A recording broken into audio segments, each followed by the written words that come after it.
अस्सलामुअलैकुम नाजरीन। कलंक ड्रामे के आज के एपिसोड में दिखाया गया कि दानियाल कॉल करके सारा को बुलाते हैं अपने ऑफिस में और उसे कहता है कि मैं तुम्हें एक एडवोकेट का नंबर दे रहा हूँ, उससे तुम मालूमात ले लो।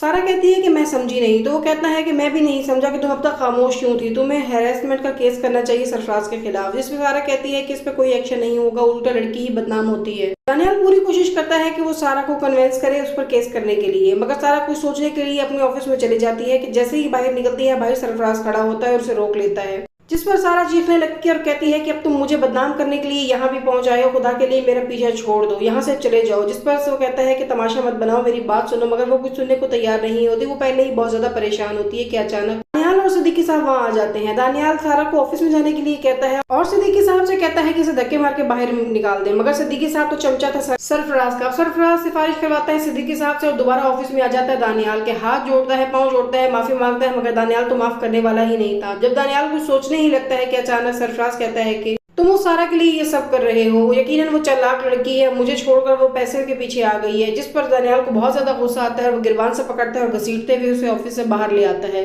ये चीखें सुनकर सारा भी वहाँ आ जाती है। सारा इस समय अपनी बेइज्जती महसूस कर रही थी कि सब कुछ उसकी वजह से हो रहा है। इतने में सारा वहाँ आती है और कहती है कि आप इसे छोड़ दें, मैं खुद इस पर हैरेसमेंट का केस करूंगी। ये सुनकर सरफराज के पैरों के तले से तो जमीन निकल जाती है। वो दोबारा से पहुंच जाता है शीना के पास, उसे कहता है कि हमेशा तुमने मुश्किल वक्त में मेरा साथ दिया है, इस दफे मुझे तुम्हारे साथ की जरूरत है। जिस पर शीना कहती है कि मैं तुम्हारे लिए क्या कर सकती हूँ। वो उसे बताता है कि तुमने मेरे लिए झूठा बयान देना है जैसे तुमने ऑफिस में किया था। तमाम बातें सुनने के बाद शीना कहती है मैं तो कहीं भी नहीं हूँ। जिस पर वो उसका हाथ थाम कर कहता है तुम चाहती हो तो मैं तुमसे आज ही शादी कर लेता हूँ, मगर वो कहती है नहीं, अब मुझे तुमसे शादी नहीं करनी। वो वैसे ही उसकी मदद करने के लिए तैयार होती है, मगर उसके दिमाग में कुछ और चल रहा होता है। वो उसको अपने घर में बुलाती है खाने पर। दानियाल तमाम स्टाफ को बाहर लंच के लिए लेकर जाता है, सारा भी साथ जाती है। वहाँ सारा को प्रपोज करता है और प्रपोज करते वक्त कहता है कि मैं नहीं चाहता कि अदालत का फैसला आने के बाद तुम ये समझो कि मैं तुम्हारी सफाई का इंतजार कर रहा था। मुझे अदालत के किसी फैसले से कोई फर्क नहीं पड़ता, मैं तुम पर पूरा यकीन रखता हूँ और तुम्हें पसंद करता हूँ और तुम्हारे जवाब का इंतजार करूंगा। सारा सब कुछ खामोशी से सुनती है और चली जाती है। सरफराज शीना के घर खाने पर पहुंच जाता है। बहुत ज्यादा कंफ्यूज होता है कि शीना उस पर इतनी मेहरबान क्यों हो रही है। वो शीना के रवैये को देखकर भी बहुत डिस्टर्ब होता है, उसे शक भी हो रहा होता है, मगर कुछ कह नहीं पाता क्योंकि शीना उससे बहुत ज्यादा मोहब्बत करती थी। वो सोच भी नहीं सकता था कि शीना उसके खाने में जहर मिला सकती है। वो खाना शुरू करता है और शीना उसकी तरफ देखकर मुस्कुराते हुए कहती है कि जिस औरत के साथ तुम 10 मिनट नहीं गुजार सकते थे, वो तीसरी बार तुम्हारे बच्चे की माँ बनने वाली है, ये कैसे हो सकता है। खाना खाने के दौरान सरफराज की तबीयत अचानक से खराब होने लगती है, दम घुटने लगता है और वो शीना से कहता है कि तुमने खाने में क्या मिलाया था, ये मेरे साथ क्या हो रहा है। तब शीना कहती है कि हमने तो साथ जीने मरने की कस्में खाई थी, अब जी नहीं सकते तो साथ मर तो सकते हैं ना।